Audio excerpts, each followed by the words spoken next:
Hey guys, Jen here, and I have a really delicious recipe for you today. It is my Nana's recipe. It's her pork stew, and it's a Mexican-based pork stew.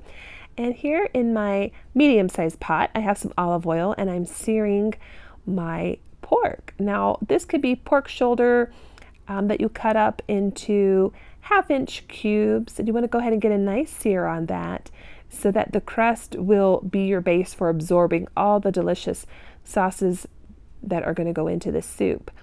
And then I also have quite a bit of garlic. Now you do the garlic to your taste. My family loves garlic, so I added in a lot, but you don't have to add in as much as I did. I'm also adding in one medium-sized yellow onion chopped. Go ahead and get that in your pot. And over here I have some other yummy veggies. I have sliced yellow potatoes. Now you can use any kind of potatoes you like. I chose to do yellow. I also have 3 small sliced carrots and 3 celery stick slices here. Now in Mexican soups and in stews, you'll often find that the veggies are a lot bigger. They're a nice size. They're not diced or minced. They're typically nice, big, beautiful, bite-sized veggies. And we're going to go ahead and now add that in to our pot.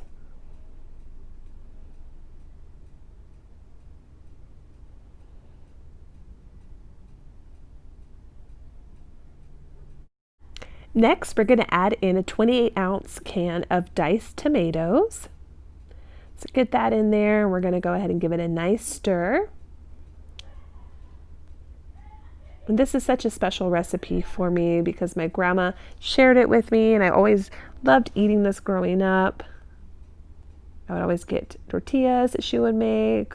There's my little one cutting up veggies, helping Mama in the kitchen. We had some watermelon earlier.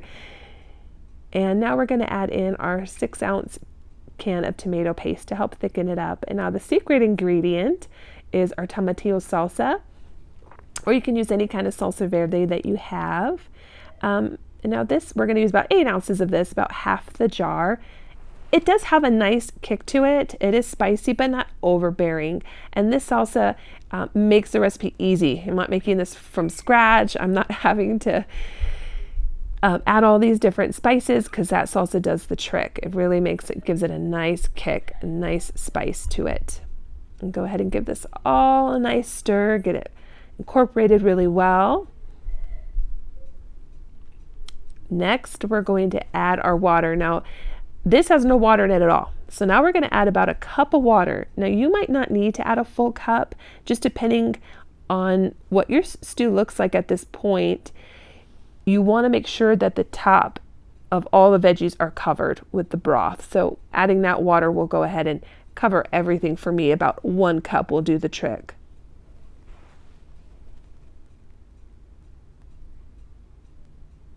I'm just pushing all the veggies down to make sure they're incorporated. And now at this time, if you want to add any extra seasonings, you can. There's a lot of flavor in here already, but I do like to go ahead and add just a little bit more, starting with just a little bit of sea salt. Go ahead and get a little black pepper in there.